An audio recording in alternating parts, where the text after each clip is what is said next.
Welcome back, everybody, to the Clashing Conferences podcast, the NBA episodes here. We're winding down. We're down to the Eastern Conference Finals and the Western Conference Finals.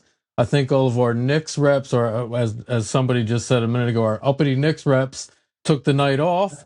They felt like they've done enough here, apparently, and they don't have anything left to brag about. They've beaten down our Knicks reps as much as they possibly could in round two, and they're moving on. They got no Pacers fans in this podcast universe to talk trash to, so they felt like they just didn't need to show up. So if you are a Pacers fan, we need a Pacers fan. We would love to have that guy on. Could you imagine if we could get that guy on, Tony? There's a guy getting his butt beat outside of the Garden this week, getting chased by Knicks fans, beat on the head with trash bags, and to all Topher wants to do is talk about how bad Philadelphia is. So shout out to all the Philadelphia reps, and shout out to Sparrow Hair Studios in Lancaster, PA. If you are in the area, stop by and see Lean.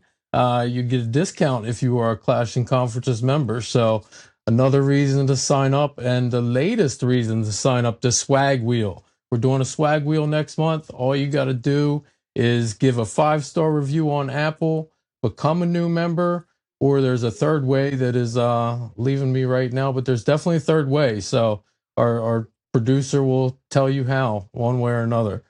Last shout out for sponsors. I want to shout out to Lotwin. A bunch of people getting chains around here, whether it's a big game day, a big win, whatever you need it for. We got our own Clashing Conferences chains. I got one. I saw Topher got a Topher's Knicks, very personalized Topher's Knicks chain this week to be hype on his Eastern Conference Finals. So please check out Lotwin. There is a code for 10% off. That's TCCPOD. Go check them out. Let's get into it, guys. We got Randy here filling in for Chris tonight. I hear that Chris has sent a number of questions and probably some things to brag about. So we'll hear from. I guess the Knicks are now Canada's team. I'm not sure. Absolutely. We got a couple of Celtics fans that were gracious enough to show up here and defeat, even though the Knicks couldn't make it. We got Ben. We got, I don't know if we got Rick out here tonight. Is it Rick? It's always Rick. Good to see Rick. And we got Tony, who is, I guess, current Bucks fan, future Celtics fan. What did you guys think about the Knicks taking down the Celtics? This is all Tony's fault, and I want him to immediately place a bet on the Knicks right now so we can put the Maloik on them, and then someone will have a catastrophic injury. And yep, do that, Tony. Good. Okay, Tony's so fault. I don't know if we told this story. I'm still just in pain. Just so much pain. Randy, so you know, I did. What? I wore my special red Arbok glasses because just like the Celtics, they're all dead. So, well, here we are. I'll tell you what. When I looked at you, have you ever seen Wolf of Wall Street? You look like a crack addicted version of the Wolf of Wall Street right now. Like a little bit of pimping, but also a little bit of I don't know. So full disclosure, I don't know a lot about basketball, but I do know a lot about Christopher Peterson. Yeah. So I wrote down some questions here. I know he'd love to hear answers from you guys on. Number one was Chris White all along? For the past 2 years, was Chris right? About what specifically? About his Knicks. About his Knicks being all that. Competitive. Yeah, I would say to an extent. I mean, I kept saying in the chat minutes after they blew us out by almost 40 that they should already be hanging the beat the Celtics banner, because it seems whenever you beat the Celtics or any Boston sports team, you got to hang a banner. But yeah, I don't know. That's just my take. Randy, this is the thing that I just think is a little confusing, right? Because Hofer said last year that his team was a good team and they were injured and hurt, and that's why they didn't get to perform, right? And then this year, the Celtics were injured in a lot, and basically everything that we thought was going to happen to them happened to us. But I mean, we had one of our starters miss almost the entire first round with a hamstring injury. We had Jason Tatum go down with a wrist injury. We had Jalen Brown miss the game with a knee injury who had a torn meniscus. and played through it. We had Tatum with the Achilles injury. We had a lot of injuries. That was not why we lost the series. But at the same time, I think it's funny how last year New York fans were, oh, injuries. And then our guy gets hurt and they're like, I hope he dies and his mother dies too. And you're like, okay, guys, it's Mary Joseph. Get a grip. So again, yeah, was he right? Sure. But did us being hurt and hobbled help? Not a lot. No. So, this brings me to question number 2. If Jalen Brunson was hurt, would they have won that series? Would have been a clean sweep if there was no Jalen Brunson. I will say, Brunson for me is now definitely a top 20 player. There's no debating that. I had some doubts, but he balled out. He put his money where his mouth is. Who would you say is the number 2 and 3 player then in New York? Who are your number 2 and 3s? It changes every night. So I'm saying, is Brunson leaps and bounds ahead of the rest of them? Yeah. So Yeah, how I is would it? say so. Okay, so my question is, how is it that a player who is only cracking the top 20, taking his team to the Eastern Finals with subpar talent around him, how is that not a top 5 player? I could say why. Because he's doing exactly what Isaiah Thomas did. He plays mid-range, he can carry a cast, and he knows how to handle himself. So again, when you put someone who can score and give him the ball and 100,000 shots a season, like Mike knows, yeah, they can do that. We've seen it done. It's 1,648, by the way. There you go. And I think it's hardly sub-level talent around him. Yeah, that was the point of my question earlier. Talented starting 5. Yeah. I agree with Matt that Jalen Brunson's a great floor general. He keeps everybody in line there. I don't think he's the best player on their team. I'd put him. I don't know. I'd put him behind Cat as far as talent. I think I might put him behind Bridges as far as pure basketball talent. But Brunson's a dog, and not too many guys in the entire league play with the fire that he plays with. Yeah, again, it's just hard for me when I'm hearing you guys talking about the fact that the players around him, if he was out, he'd be the one that, yes, they would lose. But how are they making it to the Eastern quarterfinals and he is not a top 5 player in the NBA right now, if not better than that? I mean, I think a lot of the guys on the podcast have said that. I haven't.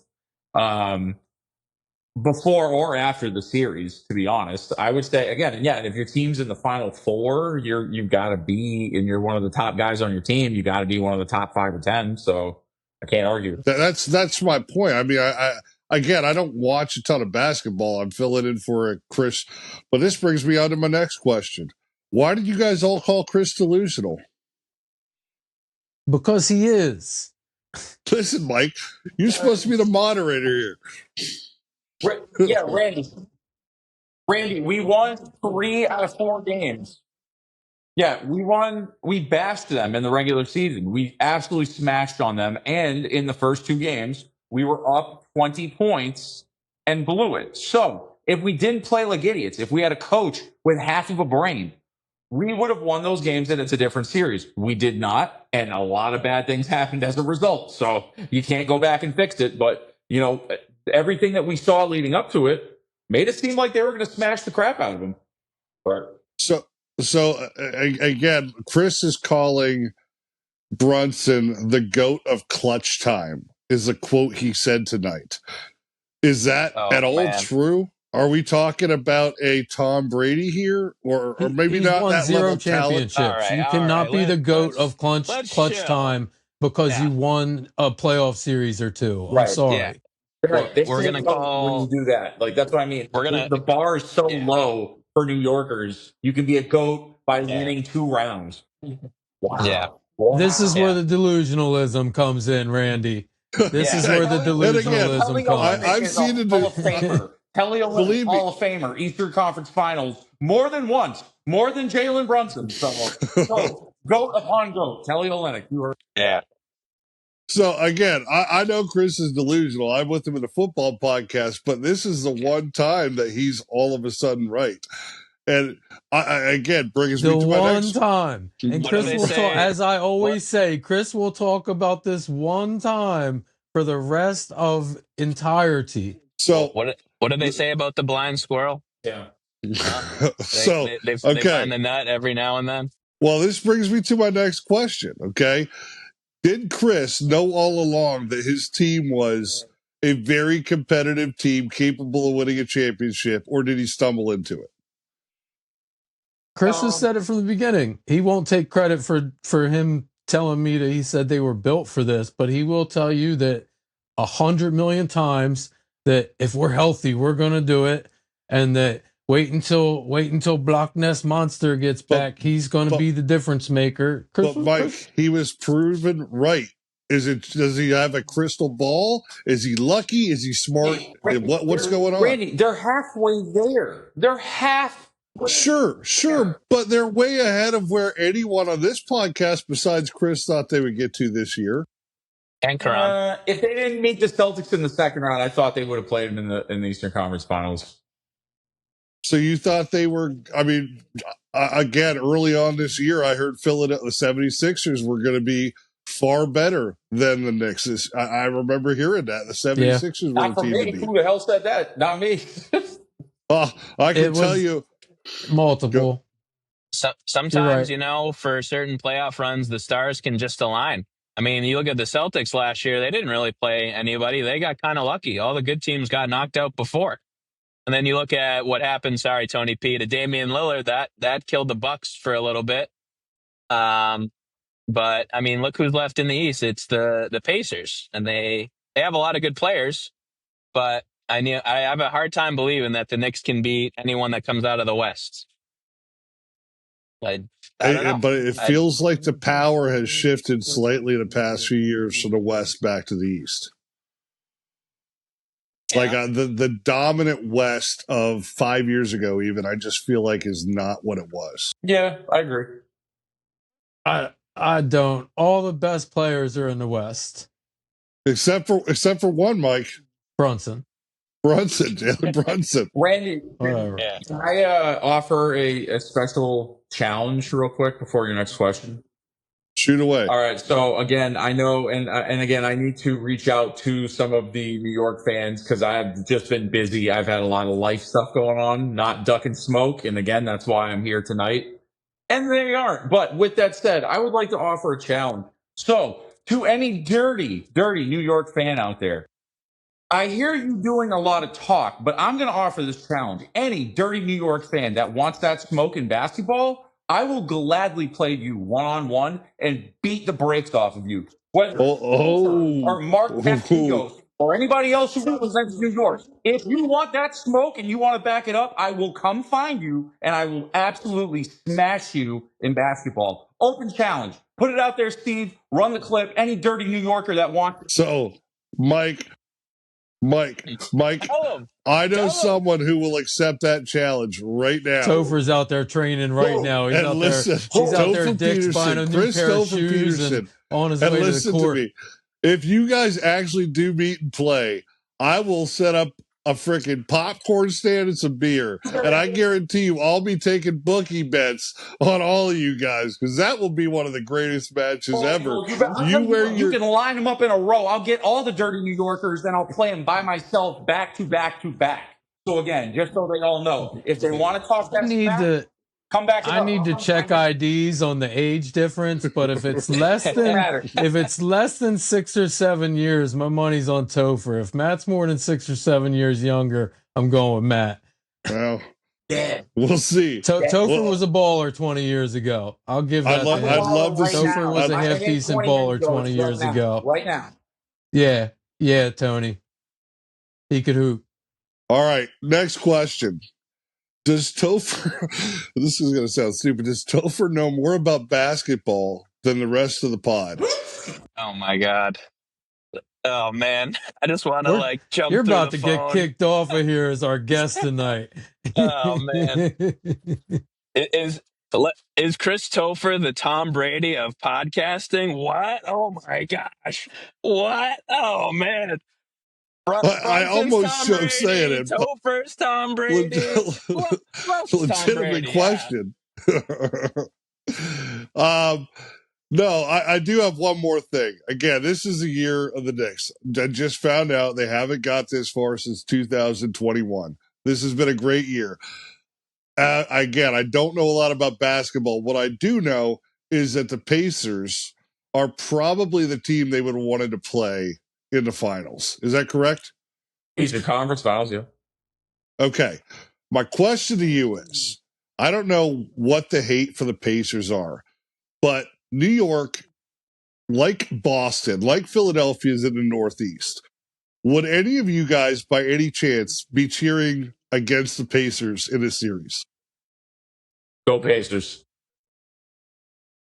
Ben? Whatever. Weetabix, Pixie Sticks, New York Knicks, Pieces and Five. Ben? I'm Team Pacers. I will not cheer for a New York sports team, probably for So we as got long as I live. one Knicks, two Pacers. Mike? I am going to waffle this. I'm indifferent from game to game, depending on what my capital gain interests are. Tonight in game one, I am rooting for the Knicks to win. Barf. Well, in honor of the GOAT of knowledge, Christopher Peterson, go Knicks! Oh, man. The goat of I knowledge. rest my case, fellas. We got a couple more minutes here, but you can go now if you really want to. Oh, No, man. go ahead. You guys got anything else? What about the Western Finals? Does anyone have opinions on that? I was just going to ask that. I'm curious what you guys think about that. We got the T-Wolves and we got the very expected OKC out there. What do you guys think? It's going to be tough with it depends on Anthony Edwards' injury last night. I didn't get to see it. I just heard about it. But, I mean, if he's hobbled, I mean, that's the series right there. OKC can just walk to the finals if he's not 100%. Yep. I'd love to see Minnesota and New York just to get that Karl Anthony Towns, Julius Randle rivalry. That'd be pretty cool. Does anybody at all think the Knicks could beat Oklahoma? I don't think they could beat them. I think that they could probably give them a half decent run for their money.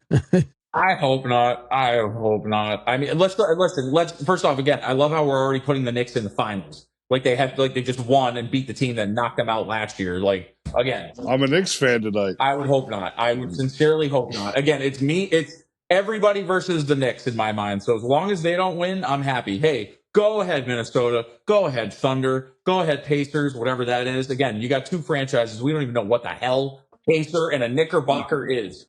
Go them, boo Knicks. That's all I can say. For the sake of all of our sanities and throwing our phones against the wall, hearing Topher and Karan, like, just consider the Knicks like the all-time champions of any sport anywhere. Like, I'm anti-New York until the day I die. Well, to be quite honest, I'm probably at the same spot, but just for the reason in the football podcast, I'm going to worry that he's not going to care if he's got another team from another sport that won a championship. All of a sudden, he's going to admit that he doesn't care about his Giants anymore, and that's just going to be depressing. I feel like I don't even want any parts of that. So I'd say go anyone but the Knicks too. The Thunder beat the Celtics both times during the regular season, and the Celtics beat the Knicks all 4 times during the regular season. But who knows when it comes to the playoffs? Nobody does. Not even Stephen A. The Thunder are still a little bit inexperienced, and the Knicks don't have tons of playoff experience. But again, that starting 5 is so talented. I mean, they could surprise them. They're going to be in trouble if the refs crack down on flopping. I'll tell you that much. That is one flopping, crying team that I've seen. They are. And again, I just worry maybe we need to do that more. Yeah, I just worry the Knicks sold out to beat the Celtics. That now they might drop the ball against Indiana or not be able to finish it against whoever comes out of the West. We're losing you a little bit, Ben. I think he needs to be choppered out of a field. What was the last thing I said? Am I good now? Or something. Absolutely not in the chats right now. I don't even know what's going on in the game, but Chris is going nuts. So, All I know is I I got don't the want Knicks up any. one. I don't know why he'd be going nuts. All I know is I don't want any yeah. part of Tony P's bandwidth or Wi-Fi. That's for damn sure. I feel like you guys are doing a Well, 4 cent video. you And you're just had a part responding of to the it, back. Ben. Like, Let's talk about this. Topher's in the chat saying SGA is the biggest foul baiter No, there that's is. not Topher. That's Paul. What is? Yeah. Oh, I see it. Oh, never mind. you know what? To Paul's credit, he very well may be, but I'm saying that it's like you only get to really analyze a team when you're in a series with them. And I can just say that watching like, again, how many times did Brunson roll his ankle and then he's running down the court? Dude, if you've ever sprained your ankle or injured yourself, you don't just keep rolling it and then you go, yeah, okay, I'm fine. I'm fine. Like, is it a foul or not? Are you hurt or are you not? Like, quit crying. And every call was a call their way, no matter what. No matter what happened, if they drove, it's a foul. If they come to, it's not a foul. Okay, so you guys never foul and you're always foul. That's shut the hell up. But Topher at least slightly admitted agreeing with you on that last week. He said that every time Josh Hart falls down, he makes his ugly face and then gets up right away. And he said something about Brunson last week too, being kind of almost a little bit of a flopper. I don't know if he went there. I wouldn't say he went that far, but Chris was admitting that a little bit last week on the pod. I can't stand, again, I see Brunson, right? He's a good point guard. He knows what he's doing. But again, when he does that crap where he's driving and then he elbows somebody in the stomach like an asshole, and you're like, oh, okay. Yeah. So when you're playing, you can do this, and that's okay. But then if someone comes down,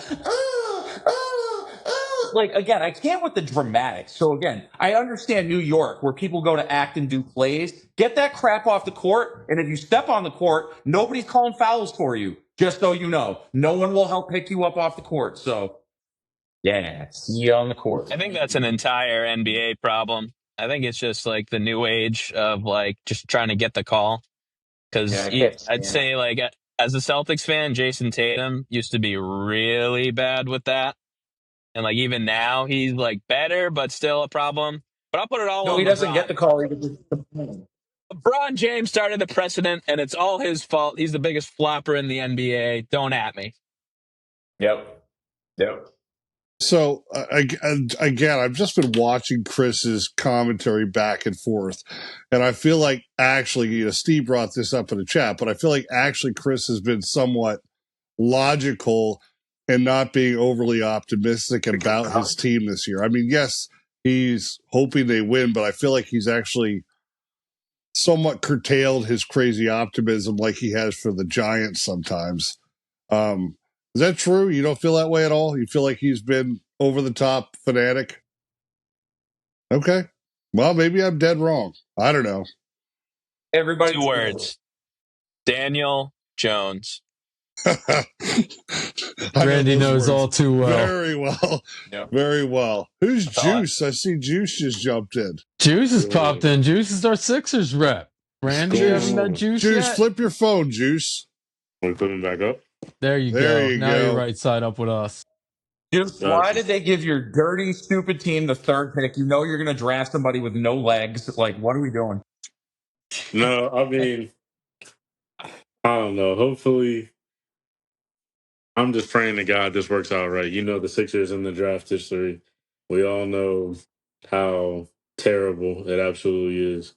So that my only fear, exactly. But I don't even think Markel's, to be for real, I don't think Markel's even the worst one. I'm not gonna lie. You just missed on a guy that you thought was really that guy, and I'm like, it was bad. It was disastrous. Don't get me wrong.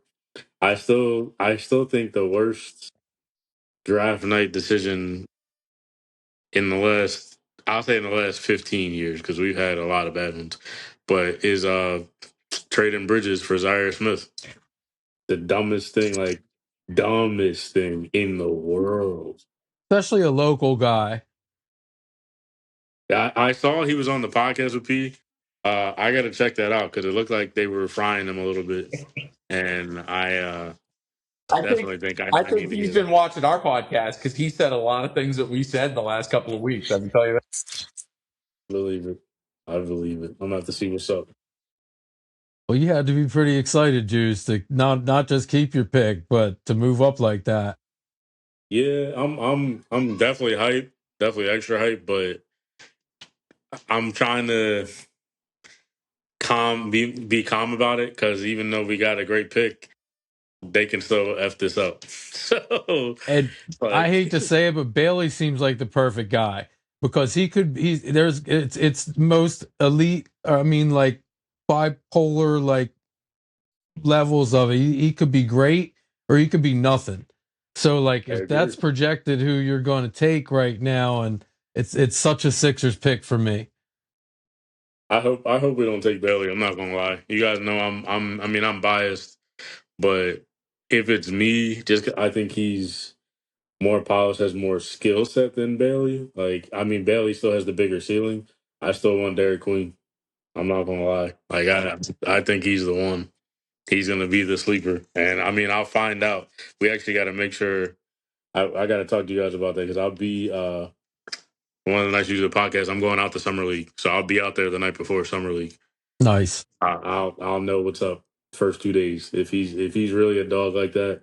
Because that's what happened last time. I went to Summer League 2021 as I fell in love with Scotty Barnes. Scotty Barnes wanted all the smoke from everybody, clamped everybody up, like everybody that whole draft class. Kaminga, Moody, anyone you could think of, like Jalen Green.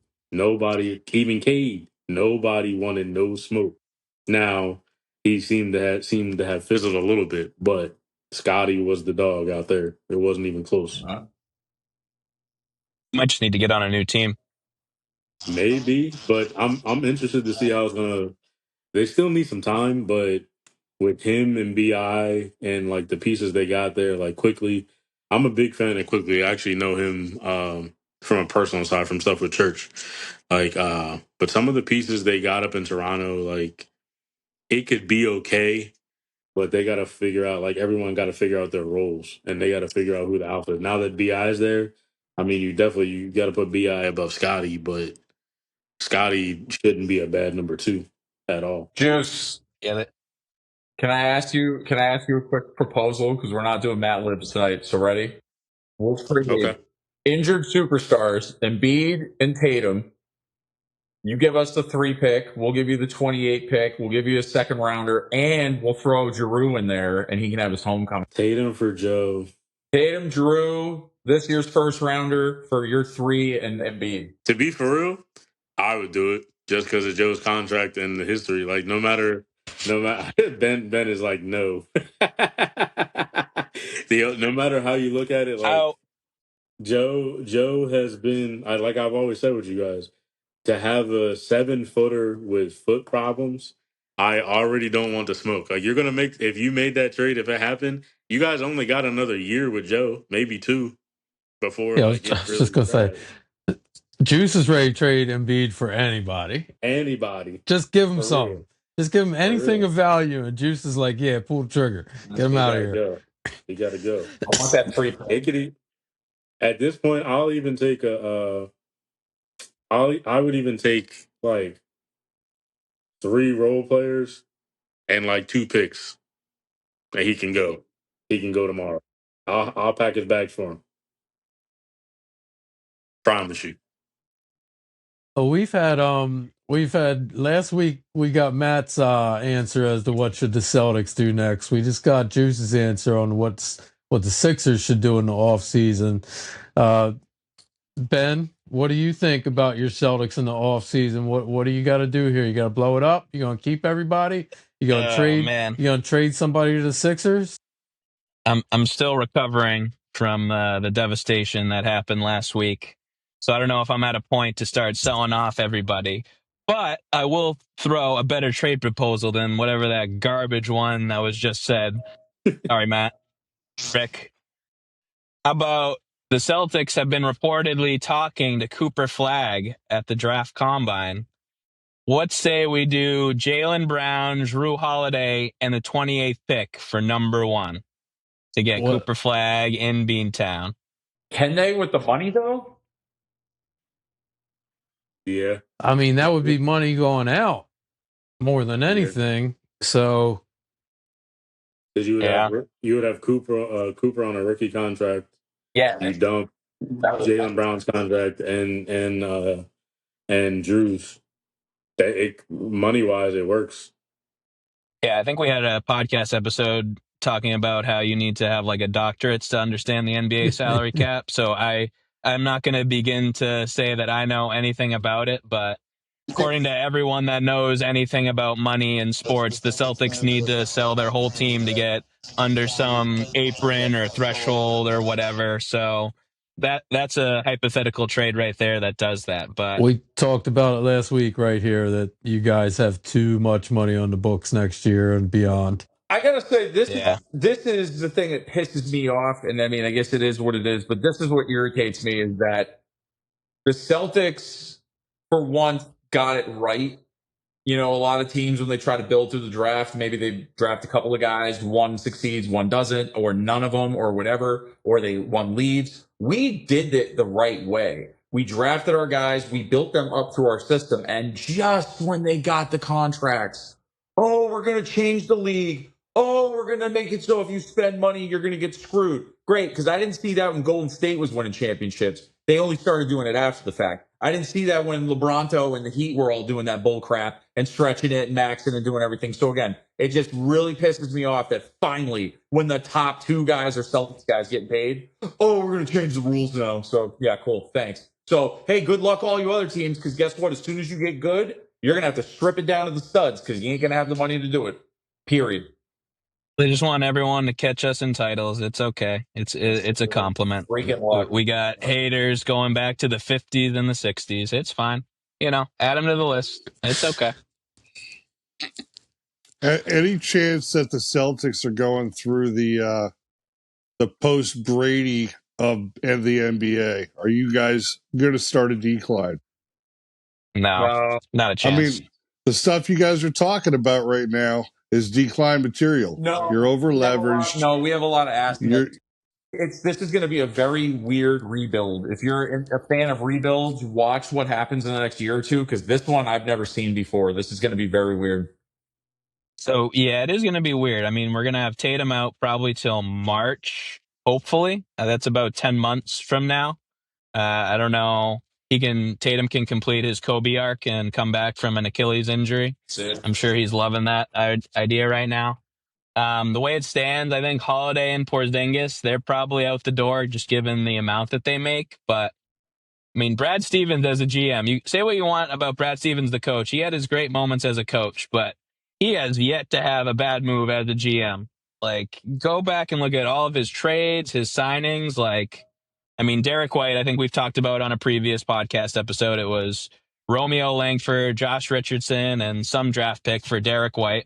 Yeah. I mean, Holiday, as soon as Damian Lillard went to the Bucks, we just took him away, gave us a championship.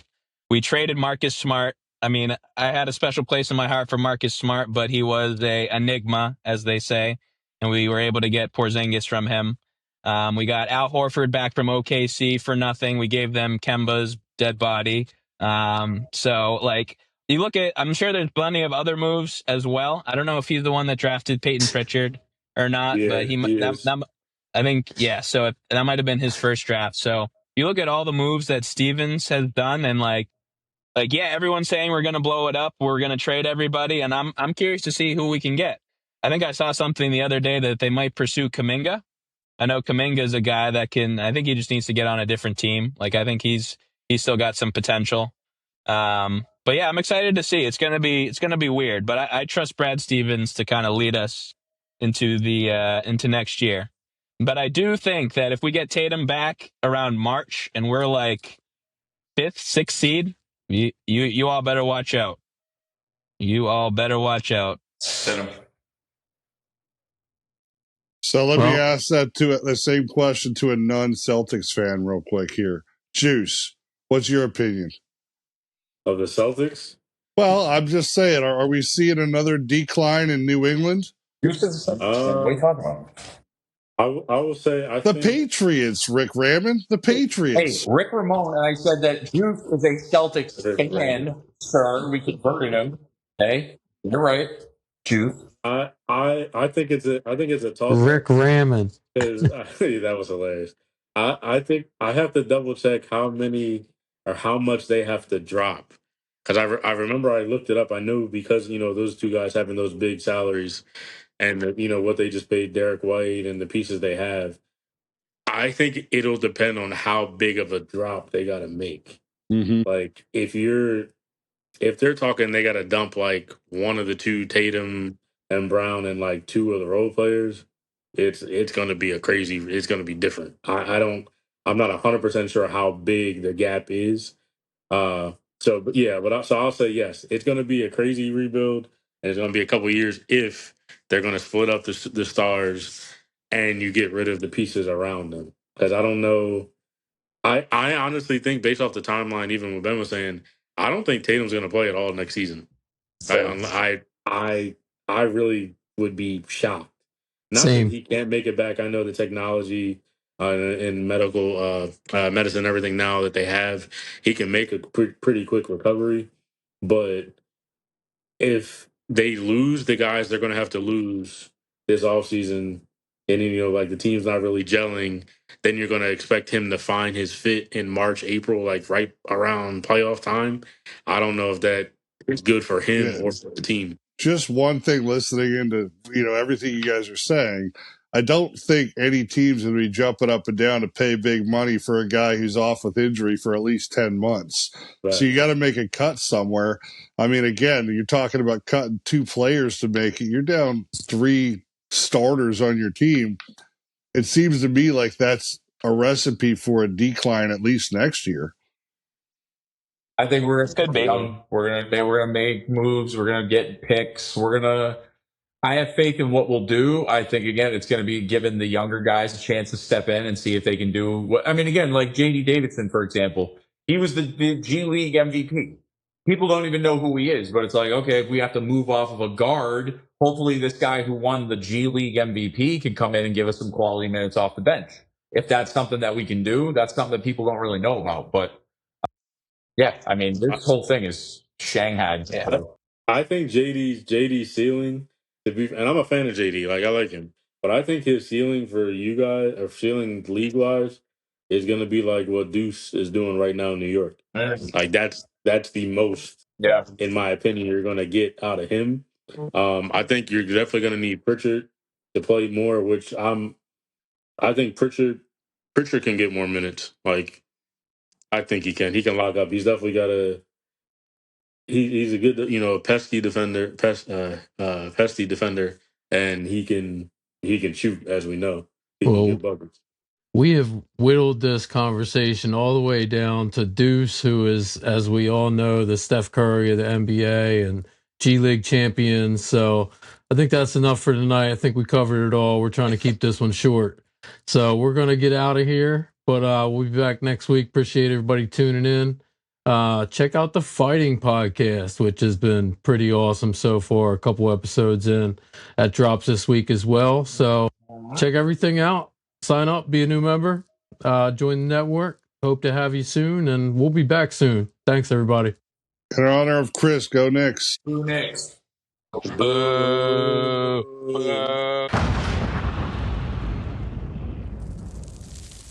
Boom, boom, boom.